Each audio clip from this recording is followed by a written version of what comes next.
All right, 1 Corinthians chapter 15. Before we get into that, though, I want to kind of lay a foundation of why I just made the statement I made about why this is so exciting to get into this last section that Paul talks about here in this letter. We talked back in chapter 13 about the importance of love. And we talked about how that love has to be the motivation, the foundation for everything we do as a family together, which is the primary focus of this epistle. It really should be the foundation of everything we do, period. But especially as we as a church are worshiping and working together. Remember, we saw there in those first 3 verses of chapter 13. If we go to the very extreme, do the greatest things that can possibly be done, but if we have love, what did Paul say about all of those things? If we do not have love, what does he say? It doesn't profit anything. It's nothing. It's vanity. Remember the book of Ecclesiastes. We're going to talk about that word vain a little bit in our class this evening. So it's not what we do, although what we do is important. But what's much more important is why do we do it? And love is ultimately the reason why. And yet I made the point then, that's not the most important thing in this letter. And I told you that because Paul said so. That's what we're going to see in chapter 15. Notice what he says at the very beginning of verse 3. We're not going to look at detail yet, but what does he say here at the beginning of verse 3?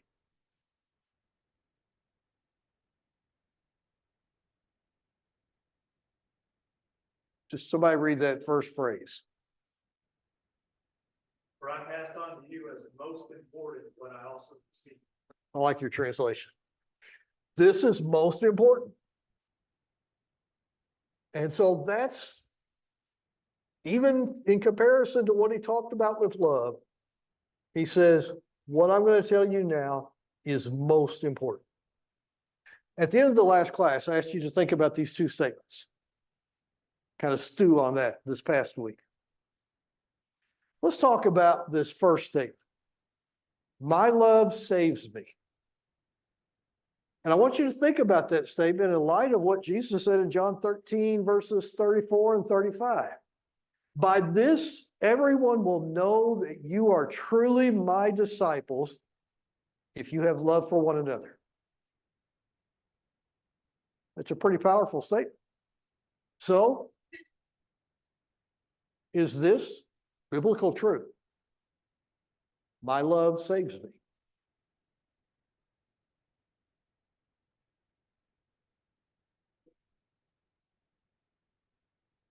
Exactly. Love, my love, cannot save me. And we're going to talk about why that's true in just a minute. All right, so what about this? If we drop the my part about it, we just say, love saves me. Or I think we can necessarily imply God's love saves me. Is that biblical truth? Yeah. Let's look at 1 John chapter 4, because I want to notice something there. Even though we're not studying John in this class, it really helps us to understand why chapter 13 and the teaching of love being the foundation of all we do, Paul did not consider that as important as what he's going to talk about in chapter 15. So we're looking at 1 John chapter 4. Somebody could read verses 9, 10, and 11. 1 John chapter 4, verses 9, 10, and 11.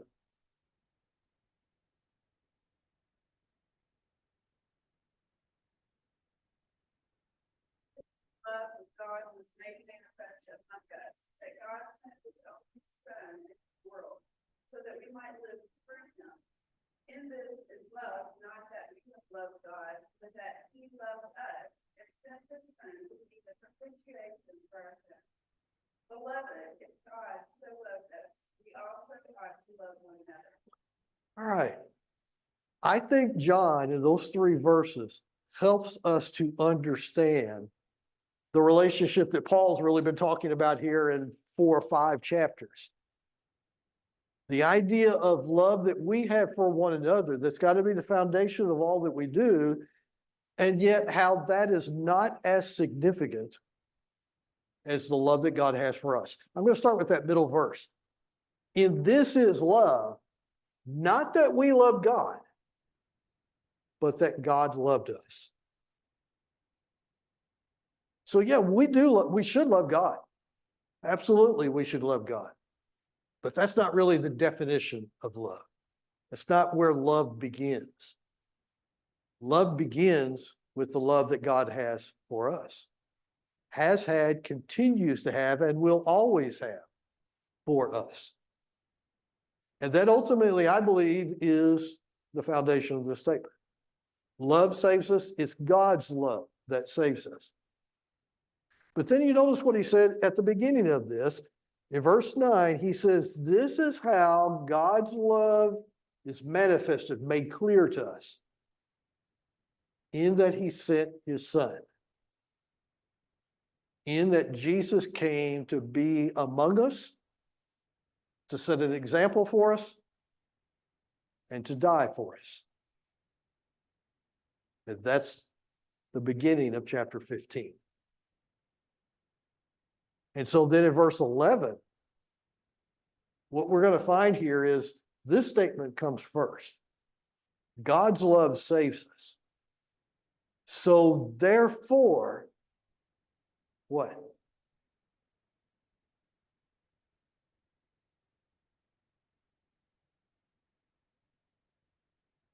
We love.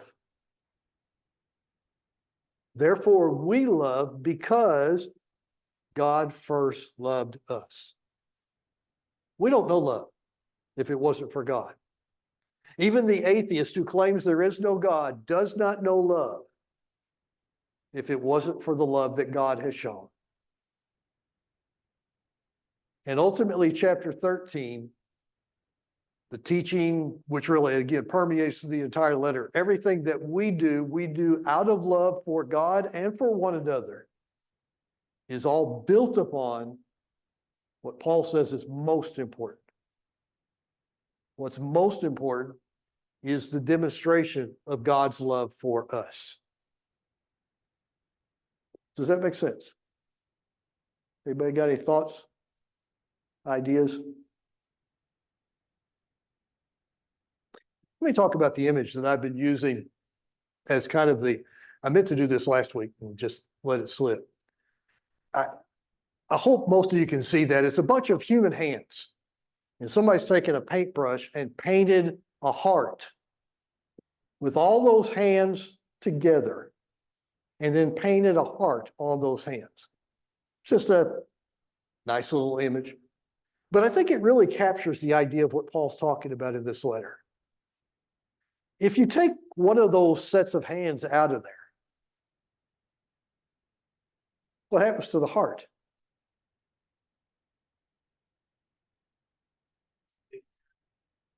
Yeah. It's no longer complete. It's no longer perfect, to use kind of the biblical word. It's not complete anymore. And in the same way, Paul made this analogy in chapter 12. What is the family of Christ, the local church? What analogy does he compare it to?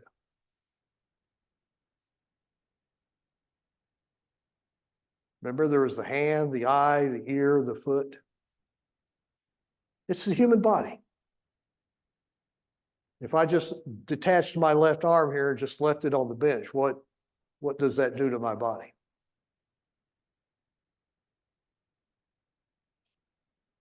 Yeah, it no longer can function properly.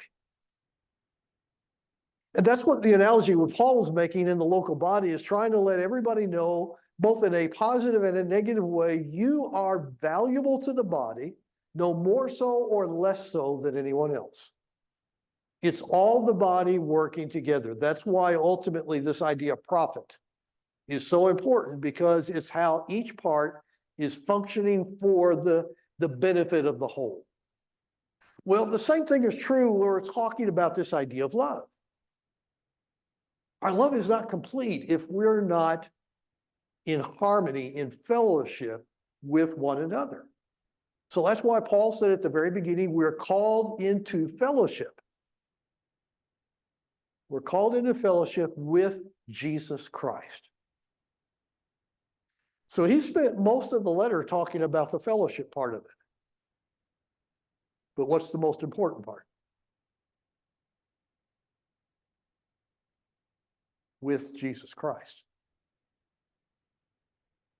And that's why, as he comes to the conclusion of the letter, have you ever heard anybody at any kind of a presentation or any kind of a training seminar say something like this?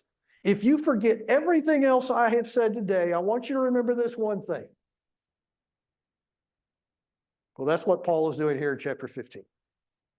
Now, he's not giving them permission to forget it all. But what he's telling them is, this is what I told you when I was there, and I will continue to tell you, this is what's most important. All right, so let's dig into what Paul says is most important. He starts with this phrase here in verse 1. And I'm going to tell you, there is so much wordplay that Paul uses here just in this section we're going to look at. In fact, I'll have a slide here in a minute to talk about all the wordplays that you find here. But he says, now I make known to you, brethren, the gospel which I preached to you. This is something he wants them to know. That's an interesting phrase because it connects us back to what he had just finished with. Somebody look again at chapter 14 and read verses 37 and 38. Just 2 verses back.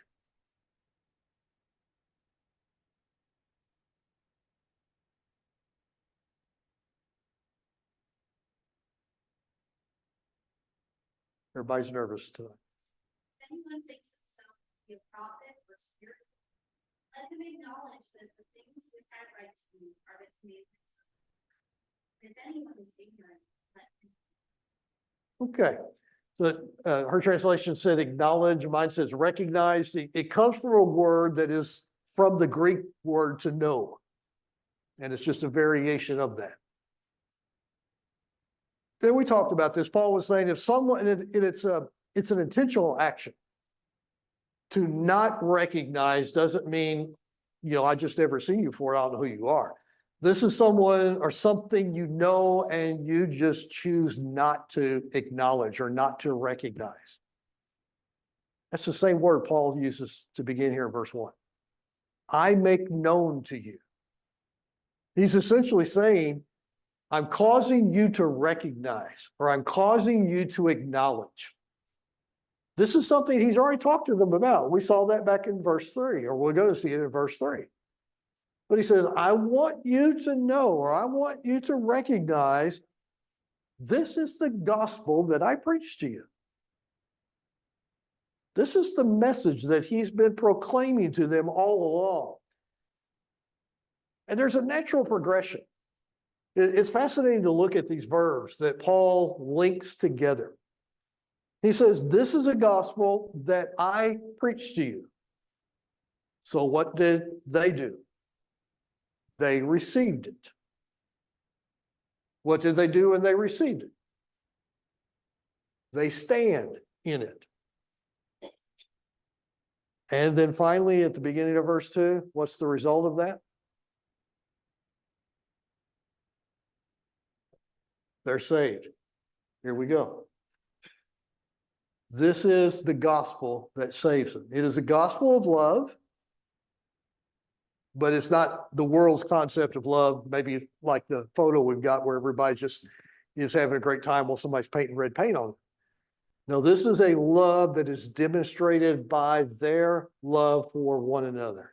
It's a love that's demonstrated by their commitment to their God. It's a love that puts God above all others, and then all others above themselves. Anybody remember the football player Gale Sayers? Only the gray heads are going to remember this one. There was a football player for the Chicago Bears back in the mid-'60s named Gale Sayers. And he had a teammate, Brian Piccolo is his name. If you've ever seen the movie Brian the Song, it's based on this story. He had a teammate named Brian Piccolo who became great friends with Gale Sayers. Gale Sayers was a black player. Brian Piccolo was a white player. This is back in the early 60s or mid 60s when that was a big deal. And Brian Piccolo volunteered to be Gale Sayers' roommate when they traveled, because he wanted the team to get over the racial divide that was dividing our country at that time. And so they became great friends. Not long after that, Brian Piccolo started getting sick, and they discovered he had leukemia. And Gale, after he passed away, Gale Sayers wrote a book. The name of the book is I Am Third. The subtitle of that book that gives the entire title, God is first, family and friends are second, and I am third. I have no idea what his religious convictions were, but he nailed it with that title. That's what love is.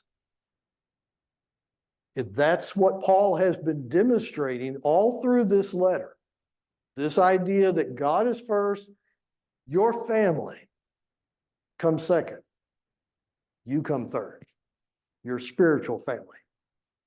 So he's saying, now I make known to you this gospel which I preached to you. You received it, you stand in it, by which you are saved. But then notice he says, if you hold fast to it. Now that's, it's all great up to this point. Now Paul says, but you've got to hold fast to it. This is something you're grasping, not letting go of. And then, if we were to put this to a play, Paul says, unless. And at that point, the camera would zoom in, the music would dun, dun, dun. And it would be, unless what? Unless what? He says, you believed in vain. Now, normally when you see the word vain in the Bible as it's used in the book of Ecclesiastes, what does vain mean in most of those contexts? Start. Yeah, useless, empty. That's not the way that's not the word that is used here. In verse 14, we find the word vain used, and it does mean empty, literally empty-handed. Verse 58, again, we'll use the word vain, and again, it means empty-handed. The word that is used here means to have no purpose. So Paul is saying to them, here's the gospel. I preached it to you. You received it. You stand in it. You're being saved by it, as long as you hold fast to it. Unless you believe to no purpose. In other words, it doesn't change you. It doesn't have any effect. It's just something that you do and nothing has changed. I don't know about you, that kind of scares me just a little bit. Paul's telling us that the gospel has a purpose. And for me to believe in it is not just simply to say I believe, but it's supposed to be doing something in me. And Paul's here warns them. You need to believe to a purpose. Now, we're going to see as we go through his arguments here, as he goes through the logic, he's going to explain to us what that purpose is. But that's kind of his dramatic introduction into talking to them about what this gospel message means. Anybody with any comments or questions about these first couple of verses?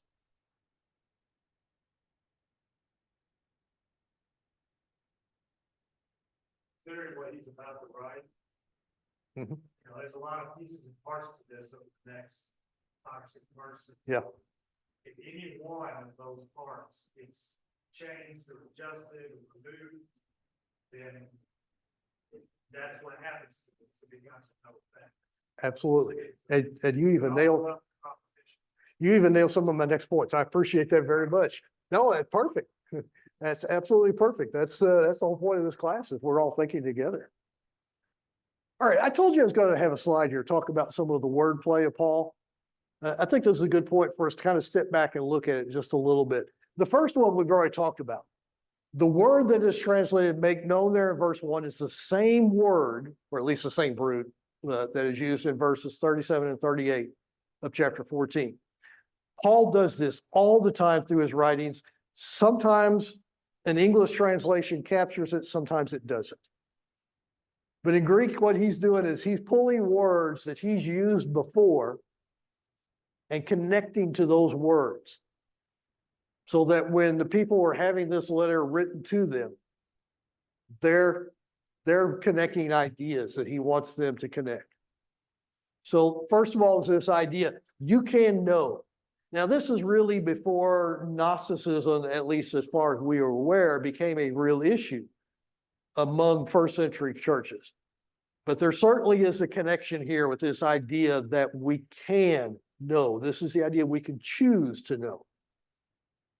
Another wordplay, the gospel that I preached to you, same word. You could translate that as saying the gospel that I gospelized to you, or the preaching that I preached to you. So the gospel message is a proclamation. I mean, we call it, we often make that point, it's good news. Well, that's what it is. It's good news, and we're proclaiming it as good news. Or in this case, Paul proclaimed it to them as good news. Again, this is one that in English, we don't really get that connection. In Greek, it's the same word. Just one's a noun, one's a verb. Here's the point that Adam was talking about. Look at these four verbs. He says, which I preached to you, which you also received, in which you also stand, by which you are also being saved. The word also is used in each one of those.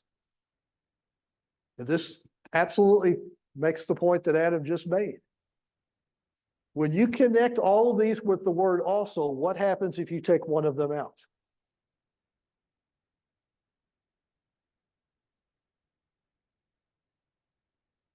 The whole thing collapses. Yeah, go ahead. Yeah, you break the train, exactly. That's a good analogy. The caboose is going to stay back here. The caboose is salvation. It's not coming with you if you take out one of those connecting points. And Paul does this very specifically, connects every one of these things to show this progression from the gospel. They receive it, they stand in it, they are being saved by it. I talked about this one already, the word unless, that dramatic pause. That there is a gospel that's doing all of these things, but it is absolutely contingent not only on us believing, but believing to a purpose. There's got to be a reason why. And then finally, the word vain that we talked about. It's not the same word that's found in verse 14. It's not the same word that's found in verse 58. This is kind of a unique phrase that Paul says. All right, let's dig on a little bit further. I've already mentioned verse 3, Paul says, this is the most important thing. Here's another wordplay. Verse 3, for I delivered to you as of first importance that which you received. Very much like one of those brown trucks showing up in front of your house and the guy gets out, comes and gives you a package. He delivered, you received. So Paul's bringing something a whole lot more important than a new treadmill or whatever it is you might order. He has delivered them the good news, the gospel that has been preached. He says, so I delivered to you, but notice, this is not what they're receiving in verse 3. What does he say? This is what I received. When we think about the gospel message. How many of you have ever heard Paul preach, the Apostle Paul? Well, none of us have. So how do we know that message? Let's look at 1 Timothy chapter 2. 1 Timothy chapter 2 and verse 2. It's really easy to remember. Somebody could read that, please. 1 Timothy 2 and verse 2.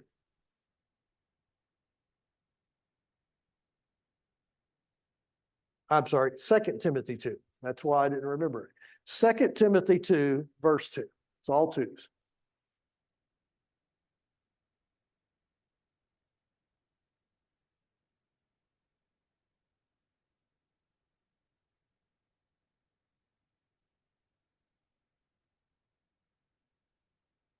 Anybody read it? What you have heard from me in the presence of many witnesses, convince faithful men who will be able to teach others also. There are 4 generations of Christianity in that one verse. Paul said, I spoke it to you, Timothy. I gave it to you. There's 2 generations, Paul, then Timothy. What was Timothy supposed to do? Teach it to faithful men. There's our 3rd generation. What are those faithful men able to do? Teach others. We got 4 generations of Christianity right there. And of course, we know it didn't stop at that point. That continues on until this world ends. Faithful men will continue to keep preaching this message that has been delivered to them. So that's what Paul says here in 1 Corinthians 15. I delivered to you what someone delivered to me. In this case, of course, as we saw in our study in Galatians, it was the Holy Spirit is the one who delivered to Paul. And he says, I deliver this to you, what I have received. And he says, Christ died according to the scriptures. So right there, we start with what we talked about from 1 John chapter 4. This is the love that God has for us. That Christ died. Notice why. Why did he die?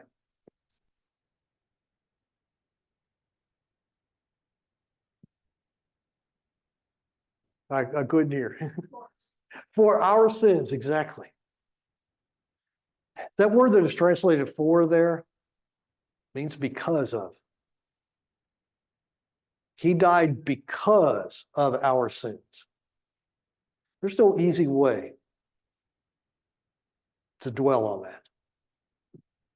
There's just no easy way to just simply say that. Remember the point he just made about believe to no purpose? If you think about that phrase, Christ died because of my sins. If that doesn't affect you, then you're believing to no purpose. But Paul says that's the most important thing. The most important thing is you understand that. And notice he said, this is in keeping with, in accord with, almost sounds like the scriptures are causing that to happen. Now, what he's saying is this is something God has already told you about. This was a message that was going to come. We could look at verses, Isaiah 53. Why was he crushed? For our iniquities.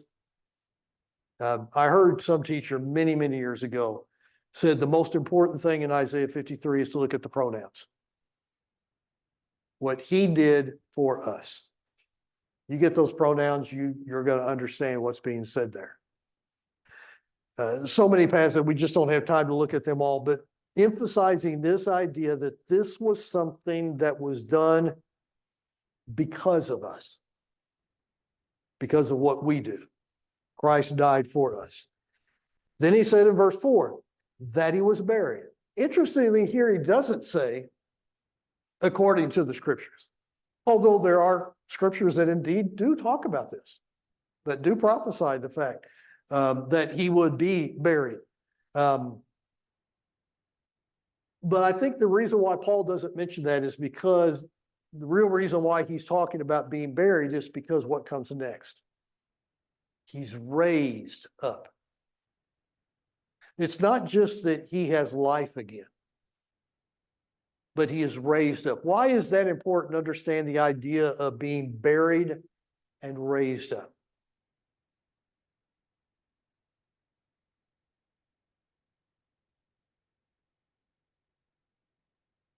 Burial is completion of death. Mhm. And raised is life. I like that. I like that. It's not just the idea of dying. I've heard people ask this question, why didn't Jesus just die and come back to life again? But it is part of that understanding that it's a completeness. He essentially had to completely die to be buried. And I think there's a second image also. How many times in the Bible do you see where someone reached and raised him up? Well, I think maybe the most clear example of that would be Peter when he started to sink and Jesus reached his hand out and grabbed him by the hand. And what did he do? He raised him up. That's more than just as a physical action. There's a symbolism there. What is it that God is doing for us? What is God's love doing for us?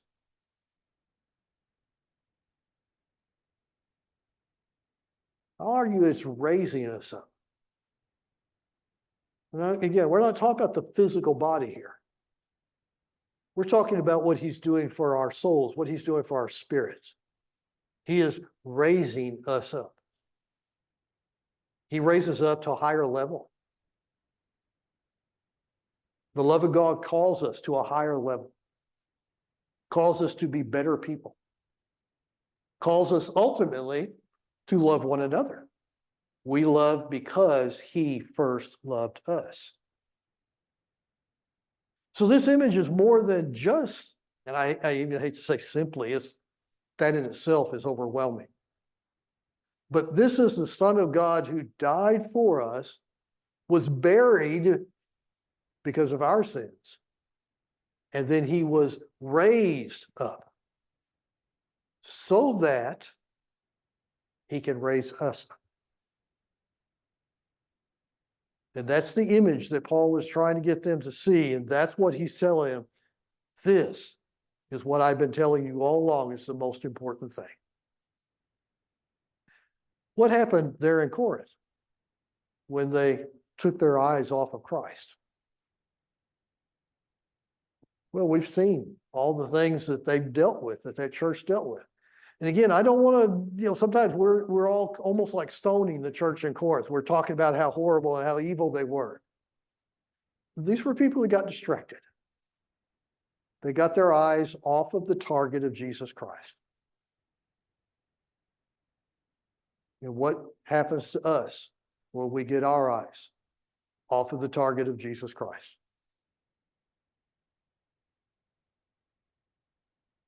We become Corinth. Does it mean we're evil people? That we hate God? No. But it does mean that we need to get focused back on what's most important,